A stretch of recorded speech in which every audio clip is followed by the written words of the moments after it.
Yo quería comentar una declaración del Partido Popular que decía que la corrupción había empezado aquí y que están siendo todos los casos de corrupción que estaban pasados por su partido, habían empezado aquí con el caso Cuñada. No sé si con el caso? Cuñada, bueno, fai dous días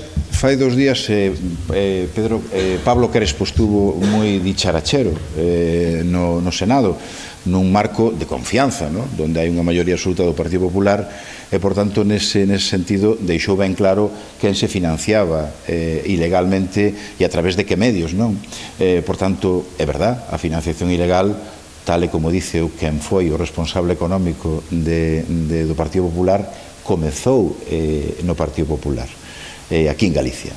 E, por tanto, nese sentido, agora que vamos, ademais, a unha axenda xudicial para o Partido Popular tremendamente negativa, pois creo que algunhas das acusacións que lle fan ao Partido Socialista, que, por certo, nin están demostradas e son absolutamente falsas, vaise caer polo seu propio peso de quen se financiaba e de que fontes bebía, non? Por tanto, queda agora claro que o Partido Popular se financiaba de forma ilegal e que a procedencia deses fondos en moitos casos eran de actividades absolutamente deshonestas como eran as do propio narcotráfico.